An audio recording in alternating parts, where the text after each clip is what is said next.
നമസ്കാരം. മലയാളി വാർത്തയിലേക്ക് സ്വാഗതം. ഇസ്മയിൽ ഹനിയ കൊല്ലപ്പെട്ടതോടുകൂടി ഹമാസിന്റെ തനി നിറം എന്താണെന്ന് ലോകത്തിന് തിരിച്ചറിയാൻ കഴിഞ്ഞുവെന്ന് ഇസ്രയേലിൽ നിന്ന് വാദങ്ങൾ. ഇസ്മയിൽ ഹനിയ കൊല്ലപ്പെട്ടതോടെ ഖബറടക്കം നടത്തിയത് ദോഹയിലാണ്. ഇസ്മയിൽ ഹനിയ ഉൾപ്പെടെയുള്ള ഹമാസിന്റെ തലവന്മാർ പറയുന്നത് എന്താണ്? ഗാസയ്ക്ക് വേണ്ടിയാണ്, പലസ്തീന് വേണ്ടിയാണ് ഞങ്ങളുടെ ഈ പോരാട്ടമെന്ന്. എന്നാൽ എന്തുകൊണ്ട് ഇസ്മയിൽ ഹനിയ ഉൾപ്പെടെയുള്ള നേതാക്കന്മാരുടെ ഖബറടക്കങ്ങൾ ഒന്നും ഗാസയിലോ പലസ്തീനിലോ നടത്തുന്നില്ല? ദോഹയിൽ കൊണ്ടുപോയി ഖബറടക്കം നടത്തുന്നത് എന്തുകൊണ്ട്?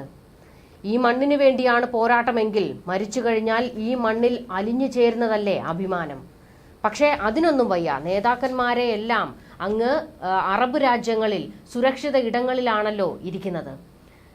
മരിച്ചു കഴിഞ്ഞാലോ അവിടെ തന്നെയാണ് ഖബറടക്കം. ഇതാണ് ഹമാസിന്റെ തനി നിറമെന്ന് വ്യക്തമാക്കിക്കൊണ്ടുള്ള മീമുകളും കുറിപ്പുകളുമൊക്കെയാണ് അന്താരാഷ്ട്ര തലത്തിൽ ഇപ്പോൾ വൈറലായിക്കൊണ്ടിരിക്കുന്നത്. ഇസ്മയിൽ ഹനിയ ഉൾപ്പെടെയുള്ള ഹമാസിന്റെ തലവന്മാരെല്ലാം ഒളിച്ചിരിക്കുന്നത് ഖത്തറിലാണ്. ദോഹയിൽ കയറി ഇസ്മയിൽ ഹനിയയെ തീർക്കാൻ പലതവണ മൊസാദ് നീക്കം നടത്തിയിരുന്നു. എന്നാൽ പരാജയപ്പെടുകയാണ് ചെയ്തത്. ഒടുവിൽ ഇറാനിൽ കയറിയാണ് ഇസ്മയിൽ ഹനിയയെ തീർത്തത്. തൊട്ടുപിന്നാലെ തന്നെ ഇദ്ദേഹത്തിന്റെ ഖബറടക്കം നടത്തിയത് അങ്ങ് ദോഹയിലാണ്. ഇതുമായി ബന്ധപ്പെട്ട ചർച്ചകൾ വലിയ രീതിയിലുള്ള വിമർശനങ്ങളായാണ് ഹമാസിന് നേരെ ഉയരുന്നത്.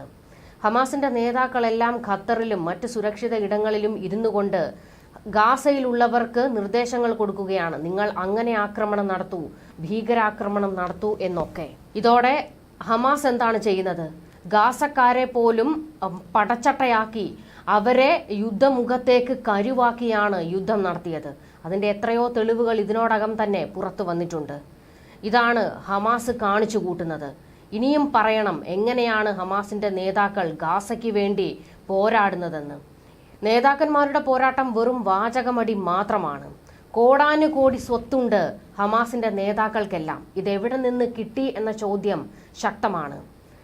പലസ്തീനിലെ മൃതദേഹങ്ങൾ പോലും വിറ്റ് കിട്ടുന്ന കാശാണ് അത്. അതുകൊണ്ടാണ് വിദേശ രാജ്യങ്ങളിൽ ഇരുന്ന് ഹമാസിന്റെ നേതാക്കൾ മതിച്ചു പുളയ്ക്കുന്നത്. ഇറാനിൽ കയറി ഇസ്മയിൽ ഹനിയയെ കൊലപ്പെടുത്താൻ മൊസാദ് തുനിയുമ്പോൾ അവിടെ വലിയ ആഘോഷത്തിന്റെ നടുവിലായിരുന്നു ഇസ്മയിൽ ഹനിയ. അതിന്റെ വീഡിയോ ഉൾപ്പെടെ ഇപ്പോൾ പുറത്തു വന്നിട്ടുണ്ട്. ഈ നേതാക്കന്മാരൊക്കെ പലസ്തീന് വേണ്ടിയും ഗാസയ്ക്ക് വേണ്ടിയും എന്താണ് ചെയ്യുന്നത് എന്നുകൂടി ഹമാസ് വെളിപ്പെടുത്തണം. കുറെ മനുഷ്യരെ കരുവാക്കിക്കൊണ്ട് അവരെ കൊലയ്ക്കു കൊടുത്തുകൊണ്ട് നേതാക്കന്മാരെല്ലാം സ്വന്തം കുടുംബം സുരക്ഷിതമാക്കി ജീവിക്കുകയാണ്. എന്നാൽ ജീവിക്കാമെന്ന് കരുതണ്ട, നിങ്ങളുടെ തലയെടുക്കാൻ മൊസാദ് പിന്നാലെയുണ്ടെന്ന് ഇസ്രയേലിന്റെ മുന്നറിയിപ്പ്. ഇതിനിടെ ഇസ്മയിൽ ഹനിയയുടെ കൊലപാതകവുമായി ബന്ധപ്പെട്ട് 12 പേരെ ഇറാൻ ഇപ്പോൾ അറസ്റ്റ് ചെയ്തിട്ടുണ്ട്. ടെഹ്റാനിൽ ഹനിയ താമസിച്ച സൈനിക നിയന്ത്രണത്തിലുള്ള ഗസ്റ്റ് ഹൌസിലെ ഉന്നത രഹസ്യാന്വേഷണ ഉദ്യോഗസ്ഥരും സ്റ്റാഫും ഉൾപ്പെടെയുള്ളവരാണ് അറസ്റ്റിലായിരിക്കുന്നത്. രഹസ്യാന്വേഷണ വീഴ്ചയാണ് സംഭവത്തിൽ ഉണ്ടായതെന്നാണ് വിമർശനം. ജൂലൈ 31 ബുധനാഴ്ച പുലർച്ചെ 2-നാണ് ഇറാൻ തലസ്ഥാനമായ ടെഹ്റാനിലെ ഗസ്റ്റ് ഹൌസിന് നേരെ നടന്ന ആക്രമണത്തിൽ ഇസ്മയിൽ ഹനിയയും അംഗരക്ഷകനും കൊല്ലപ്പെട്ടത്. പുതിയ ഇറാൻ പ്രസിഡന്റ് മസൂദ് പെഷസ്കിയാന്റെ സത്യപ്രതിജ്ഞാ ചടങ്ങിൽ പങ്കെടുക്കാനായി ടെഹ്റാനിലെത്തിയതായിരുന്നു ഹനിയ. ഇസ്രയേലിന് നേരെ യുദ്ധം നടത്തുമെന്ന് ഇറാൻ പരമോന്നത നേതാവ് പ്രഖ്യാപിച്ച സാഹചര്യത്തിൽ അമേരിക്കയും ഇസ്രയേലും തമ്മിൽ ഇപ്പോൾ ചർച്ചകൾ നടത്തിക്കൊണ്ടിരിക്കുകയാണ്. മേഖലയിൽ കൂടുതൽ സുരക്ഷാ വിന്യാസം നടത്തിക്കൊണ്ടിരിക്കുകയാണ്. പടക്കപ്പലുകളും പോർ വിമാനങ്ങളും എത്തിച്ചു കഴിഞ്ഞു. US സർക്കാരിന്റെ പിന്തുണയോടെയാണ് ഇസ്രയേൽ ആക്രമണം നടത്തിയതെന്ന് ശനിയാഴ്ച പുറത്തിറക്കിയ പ്രസ്താവനയിൽ IRGC ആരോപിച്ചിരുന്നു. ഹനിയയുടെ കൊലപാതകത്തിന് ഇസ്രയേലിന് യഥാസമയത്തും കൃത്യസ്ഥലത്ത് വെച്ചും കഠിനമായ ശിക്ഷ ലഭിക്കുമെന്ന് റവല്യൂഷണറി ഗാർഡ് കൂട്ടിച്ചേർത്തു.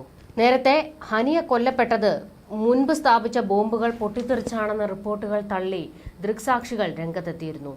ഹനിയ താമസിച്ച മുറി ലക്ഷ്യമാക്കി പുറത്തുനിന്നെത്തിയ മിസൈൽ പതിച്ചാണ് മരണം സംഭവിച്ചതെന്നാണ് ഇവർ പറയുന്നത്.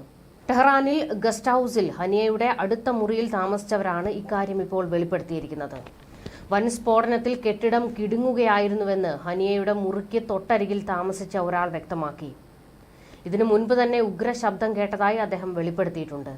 മിസൈൽ ശബ്ദം പോലെയായിരുന്നു അത്, ബോംബ് പൊട്ടിത്തെറിച്ചതല്ല. മിസൈൽ തന്നെയാണെന്ന് വ്യക്തമാണെന്നും അദ്ദേഹം ആവർത്തിച്ചു. സ്ഫോടനത്തിന് പിന്നാലെ ഹനിയയുടെ മുറിയുടെ മേൽക്കൂരയും പുറത്തുനിന്നുള്ള ചുമരും തകർന്നിരുന്നതായി ഇതേ കെട്ടിടത്തിൽ മറ്റു നിലകളിൽ താമസിച്ചവരും വ്യക്തമാക്കിയിട്ടുണ്ട്. എന്തായാലും ഹനിയയുടെ മരണത്തിന്റെ കാരണത്തിന്റെ വേര് തപ്പി ഇറങ്ങിയിരിക്കുകയാണ് ഇറാൻ. ന്യൂസ് ഡെസ്ക് മലയാളി വാർത്ത.